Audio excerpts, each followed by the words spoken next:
की जे मस्तक पुस्तक वाचते ते कोणासमोर नतमस्तक होते असणारे मिनी थिएटर मध्ये 10 मिनिटांची बाबासाहेबांची संघर्ष गाथा सुद्धा आपल्याला दाखवली जाते। परंतु खेदाची गोष्ट अशी की भीम नमो बुद्धाय जय माता रमाई रमाई कन्या या युट्यूब चॅनल मध्ये आपल्या सर्वांचं हार्दिक स्वागत आहे।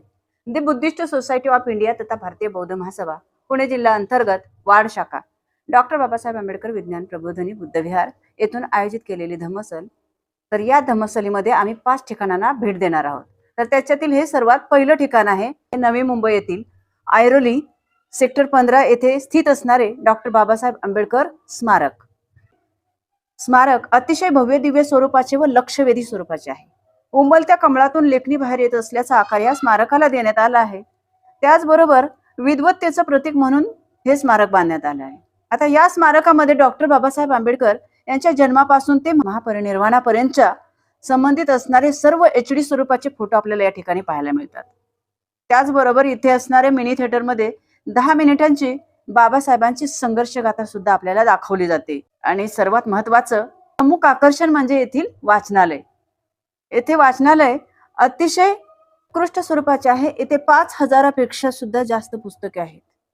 परंतु खेदाची गोष्ट अशी की सर्व सुविधांनी सुसज्ज असलेल्या या अनुकूलित वाचनालयामध्ये ज्ञानाची शिदोरी घेऊन जाण्यासाठी आलेले मात्र फार कमी दिसतात। म्हणजेच काय तर इथं वाचकांची संख्या फार कमी आहे। जरी 5000 पेक्षा जास्त पुस्तके इथे असली तरी वाचणारे 100 सुद्धा दिसत नाहीत। परंतु इथे असणारे जे कर्मचारी आहेत ते खूप चांगल्या प्रकारे सर्व बाजूनी सर्वोपरी सहकार्य करत असतात। त्याचबरोबर या स्मारकाच्या पहिल्या माळ्यावर ध्यान कक्ष, प्रशस्त असं ध्यान कक्ष आहे आणि तिथे येणाऱ्या प्रत्येकाला गुरुजी 10 मिनिटाची ध्यान साधना करायला देतात। त्याचबरोबर मार्गदर्शन सुद्धा करतात। तर अशा प्रकारे या नवी मुंबई महानगरपालिकेने अत्यंत प्रेरणा देणारे हे सर्व सुविधांनी उपयुक्त असणारे असं स्मारक उभारलं आहे। खरंच अतिशय कौतुकास्पद असणारा हा उपक्रम त्यांनी सुरू केला आहे।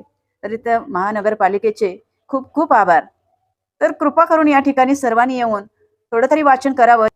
तेच खरं बाबासाहेबांना आदरांजली ठरेल। कारण बाबासाहेब नेहमी म्हणायचे की जे मस्तक पुस्तक वाचते ते कोणासमोर नतमस्तक होत नाही। तर अशा प्रकारे आम्ही या ठिकाणाहून आता दुसऱ्या ठिकाणाला भेट द्यायला चाललो आहोत। तर ते ठिकाण म्हणजे एक वर्गात प्रथमच पुस्तकासाठी बांधलेली वास्तू। अगदी अचूक ओळखलं। तर आम्ही चाललो आहोत दादर येथे स्थित असलेले डॉक्टर बाबासाहेब आंबेडकर आणि माता रमाई यांचं निवासस्थान म्हणजेच आपल्या सर्वांचं प्रेरणास्थान राजगृह। डॉक्टर बाबासाहेब आंबेडकरांचा डॉक्टर बाबासाहेब आंबेडकरांचा डॉक्टर बाबासाहेब आंबेडकरांचा जय भीम जय भीम जय भीम।